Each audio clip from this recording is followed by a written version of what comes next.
Goeienaand, beloveds. Wat een voorrecht, dit is Saterdagavond. Dit is een voorrecht om u te groeten. Lekker aand. Je zal zien, ik zit in een kort mou, maar die kachel heeft gebrand.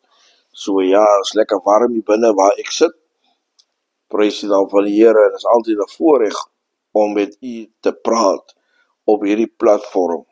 Amen. Ons sien mekaar miskien nie elke dag nie, ons sien mekaar miskien nooit nie, jy ken miskien nie van my persoonlik nie, maar hier op hierdie platform het jy 'n voorreg om saam met my te commune en 'n bietjie saam die woord van die Here geniet. Amen. Vanoggend het ek 'n voorreg gehad om saam met my kleinseun rugby te gaan kyk.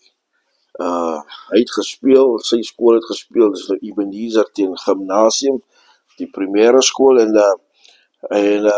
wonder bo wonder het Ebenezer so onder 11 vir Gimnasium gewen. Die ding wat my oog vang is hoe bly was hierdie kinders om, jy weet, hierdie wedstryd te wen. Maar voor die wen, kon jy die excitement in hulle opwarming sien. Amen. Hier is 'n berg voor hulle, want geen span of geen skool wen sommer vir Gimnasium nie. Met die klas afrigting wat hulle het, die afrigters wat hulle het, die gereedskappe wat hulle het, geen skool wen vir Gimnasium. Sommer net so nie. Nee, dit was 'n berg voor hierdie kinders.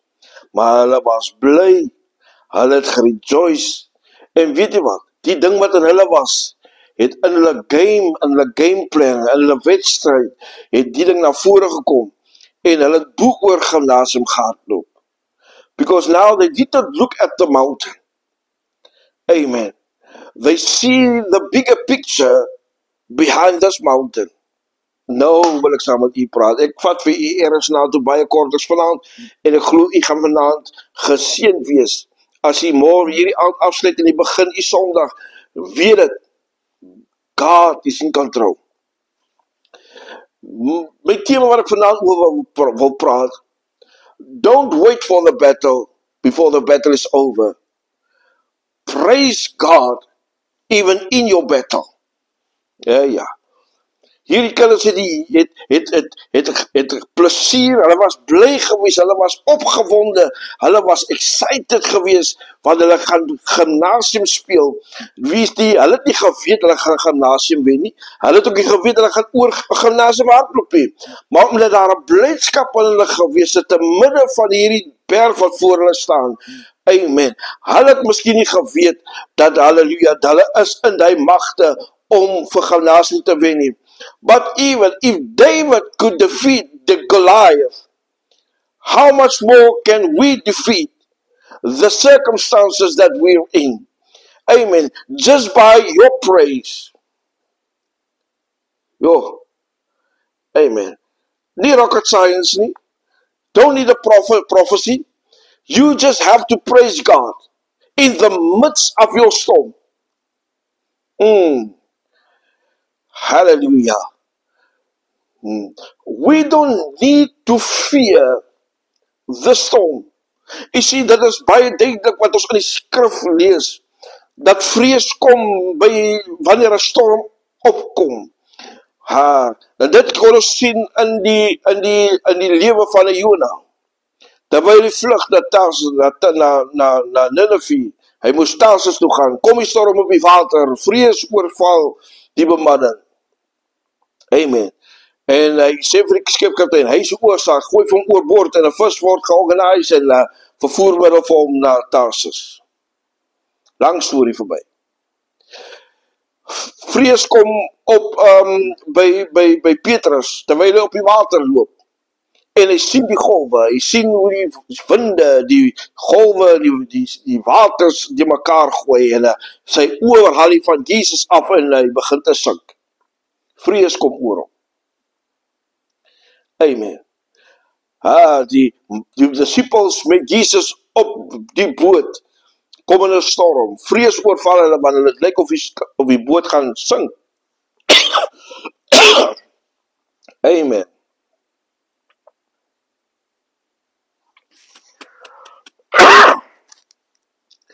Weet jy wat? En dit is wanneer ons altyd die battles verloor. As gevolg van anxiety.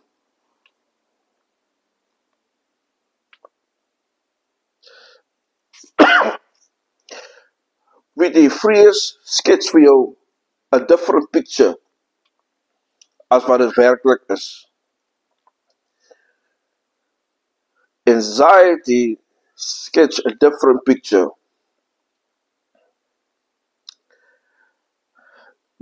Die probleem mag miskien nie so groot wees nie. Maar omdat hy vrees, sien jy die Goliath. And you don't see victory on the other side. Because the Goliath are standing right in front of you. Vrees het selfs oor die Israelitiese weermag gekom. Terwyl die Goliath die slagorders van Israel uitgedaag het. Amen. But there's one thing I learned in the scripture. If you praise God in the midst of the storm, you don't need to be victorious yet. You don't need to be a conqueror yet. You don't need to see the promised land yet. But while you are in the storm, while you are suffering, while you are having a bad day, and while your finances are not working out, when you start praising God in the midst of your storm, you can be certain of victory. You can be certain of breakthroughs. You can be certain of healing because you praised God in the midst of the storm. My God, don't wait until the battle is over. Don't wait until your storm has come. Don't wait until you are healed. But while you are in the midst of that storm, start praising the Lord, giving thanks to the Lord. Thank Him for your healing in advance. Thank Him for your deliverance in advance. Thank Him for your breakthrough in advance. Thank Him for your family. Thank Him for your promotions. Thank Him for your new job. You just have to praise God while you are in the storm. Oh, what I've learned, beloveds, is in the midst of the storm, when you praise the Lord, God lifts up standards inside of you. Standards that won't back down. Standards that won't give in.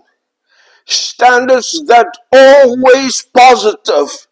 Because when the enemy comes in like a flood, God lifts up standards inside of you. And you can be certain, beloveds, when you praise the Lord, hallelujah, God's blessings will come down. When you praise the Lord, God's healing will come down. When you praise the Lord, deliverance will come down. You just need to praise the Lord even in the midst of your storm. It might not be a nice place to be at. It might not be a great place to be at. You are feeling the pressure of life. But when you praise the Lord, God will do the miraculous thing. He will work it out for your good. All you need to do is have faith like a mustard seed. My prayer tonight is dat die Here ons mense vanavond dankbaar maak. Die storm moet nie die oorsaak wees dat ek nie die Here wil prys nie, maar prys die Here self binne-in die storm. Victory is yours tonight. Don't wait until the battle is over. Start praising Him even in the midst of your battle. May God bless you. Amen.